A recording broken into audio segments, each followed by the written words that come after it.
guys, welcome back. It's Josh with the Financial Advisor Car Guy, and this week we're going to talk a little bit about potential future classic cars. So looking at Facebook Marketplace, looking at Craigslist, looking at Car Gurus, looking online for used vehicles is something that has migrated and changed over time. And I guess what I mean by that is the days of inexpensive used cars and absolute beaters is kind of a thing of the past. And I guess one way to look at that is anything that's even remotely desirable is kind of expensive. Part of the problem, and we'll start with this, part of the problem is that new cars are priced so high that used cars don't have to be priced dirt cheap to be sold over a new car. I'll use a pickup, for example. If you go to a Ford dealership today and you ask for a base model F-150, you will not find anything under $50,000 unless it's used. Brand new F-150s start in the low 50s and they go clear up to well over 100 grand, depending on what you're looking for, right? If you're looking for a high-end Shelby or a Raptor, or even like the Lariat, I don't know what some of those limited edition ones are. There's the Roush, there's the, you name it. There are so many special editions of these things that get way up in the six figures. And you can get, like I said, a base model entry-level F-150, and it's not going to cost you under 50 grand. And that's for just a pickup. Now, you can go back in time and you can find used pickups that are 3, 4, 5 years old that are nicely equipped, heavily loaded. If you wanted to get an upper, a limited model or something like that, you can probably find used ones with 20 or 30,000 miles. So they've already experienced some of the depreciation, a couple years old, and a truck that maybe $70,000 or $80,000 new, you could probably get for $40,000 to $50,000. And so, buying a brand new car is so much more than a used one, but the used ones don't have to depreciate as much. Look at my Raptor is a great example. I bought my Raptor, I want to say 5 years ago, and I probably could have looked it up prior to filming this, but I'm gonna guess it was about 5 years ago. We bought it over a Mother's Day weekend. We went up to Portland and I found it. I'd already found it, but I had found it online, and so I bought it. And I paid $31,500, I think is what I paid for it. And it had 80,000 miles. And at the time, it was an okay priced one. It wasn't absolutely the cheapest. It was certainly not the most expensive, but it had an all right amount of miles for what I wanted it for, what I needed it for. And at that moment in time, that was really what my budget was.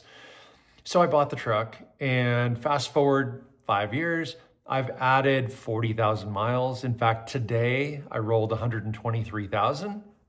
So I have like 123,002 miles on my truck, and it's still worth about $30,000.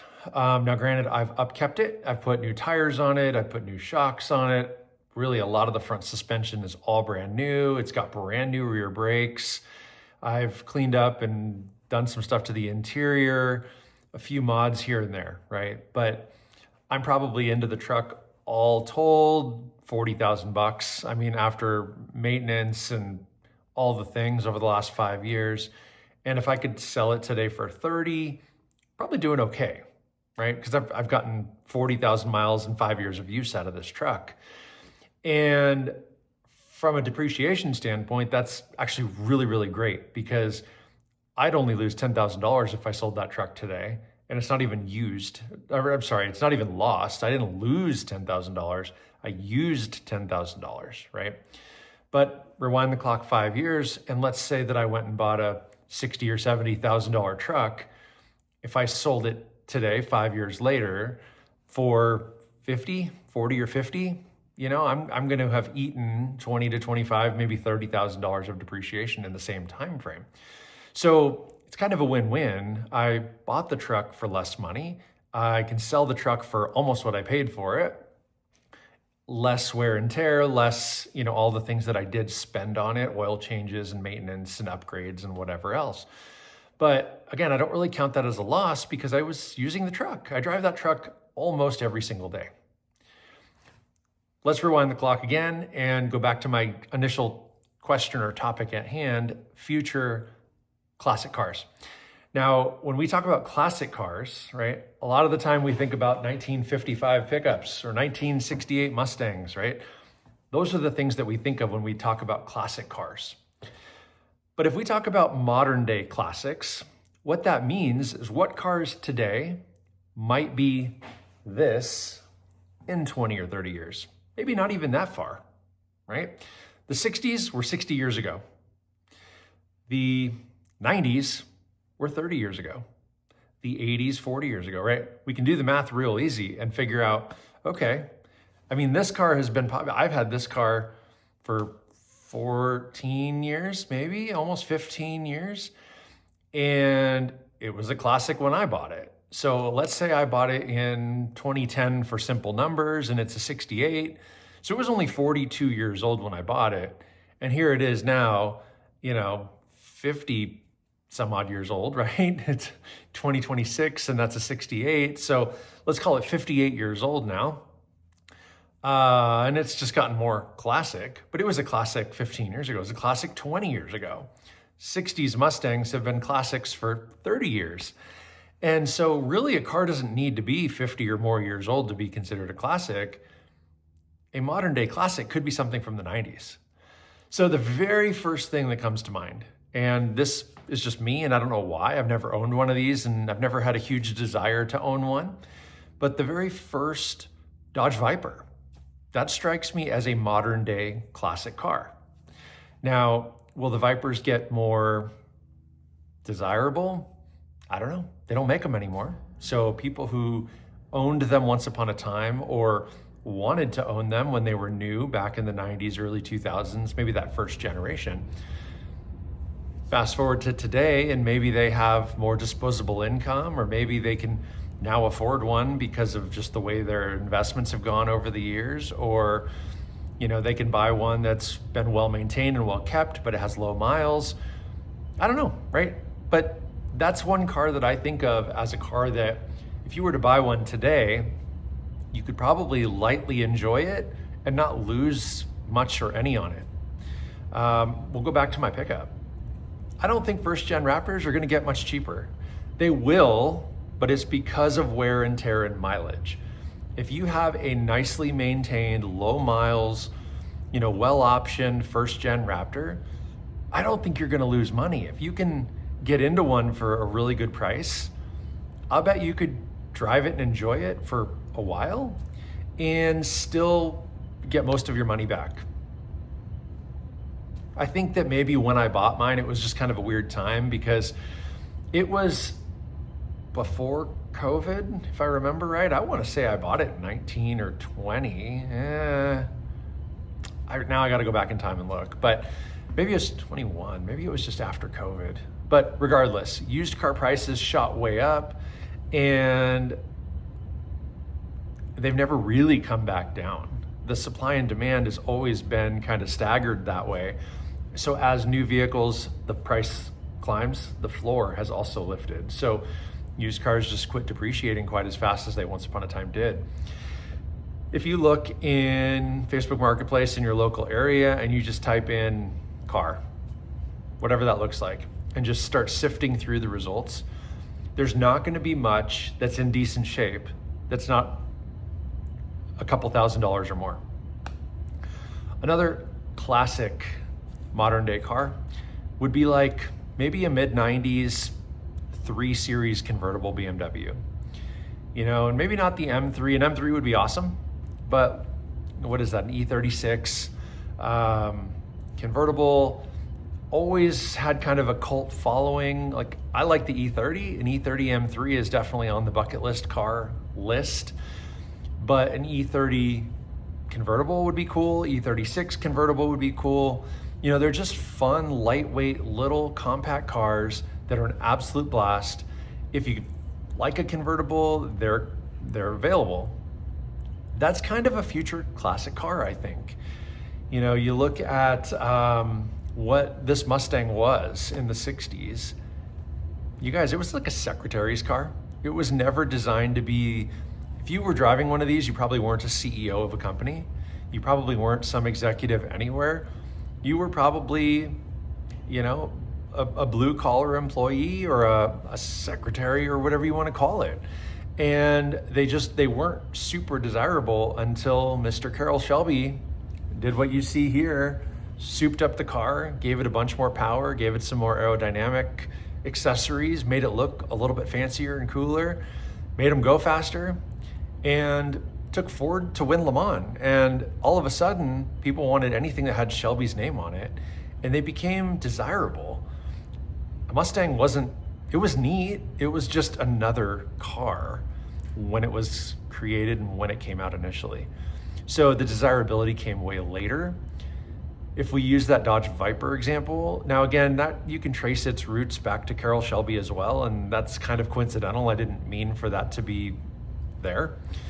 But the Viper was always a high-end sports car. It was Mopar's premium product back in the mid to late 90s, and it carried on as long as they made it and built it.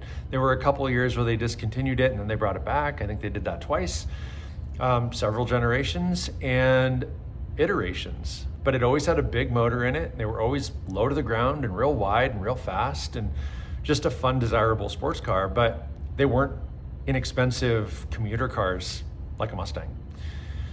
You don't necessarily think of too many,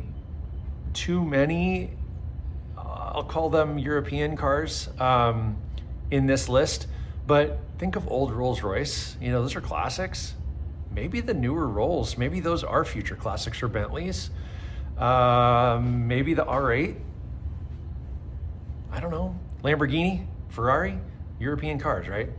Are there future classics mixed in there? I don't think every car will be a future classic. I think certain cars kind of run their course, and pretty soon you just stop seeing them on the road, and maybe the desirability wasn't there, maybe they weren't reliable, or maybe they were, and you know, people just lost favor in them. I don't think a Prius is a future classic. Not throwing shade or hate at a Prius, but it's a Prius. It's designed for economics. It's an inexpensive, fuel efficient or electric car that gets you from A to B. It's not supposed to be the most sexy thing on the road. It's never going to turn heads, but it's more functional than maybe its counterparts. Now, I would argue that with any of the three cars behind me, right? I think they all look incredible. Are they fuel efficient? No. Do they get me where I need to go? Yeah, they do. And I think they look pretty cool doing it, but you're not going to plug this thing in and charge it, or you're not going to get 30 miles a gallon, 40 miles a gallon, or 50 miles a gallon. We're talking probably 13 miles a gallon, 10 miles a gallon, and 8 or 9 or 10 miles per gallon. So none of these are efficient. I mean, even my Raptor, I get 12 or 13 miles per gallon. Not efficient. That's not why I bought them, but they're all cool and they're all fun. And honestly, I think all 3 of 4 of my vehicles, I'm gonna do just fine on. So I digress. When we get back to it, future current classics are probably the best place to shop. Now, if you want a sedan to get you from A to B, you can do that a number of ways. Is it a Dodge Charger?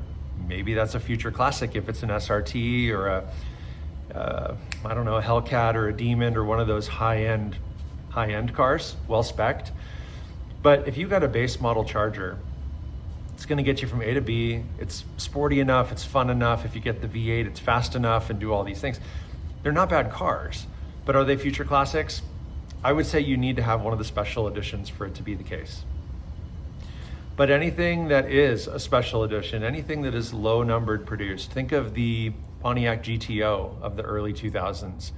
They only made those for a few years. They're still pretty desirable. They're hard to find. When you find them, oftentimes they're beat up or high mileaged or whatever. So that's a cool one that, you know, if you can find in store, that's great. I mean, there's tons of examples, you guys, but what I would tell you is oftentimes it's going to be those one-off models, the higher spec models, unique colors, things like that. Those are going to be the cars that hold value and on.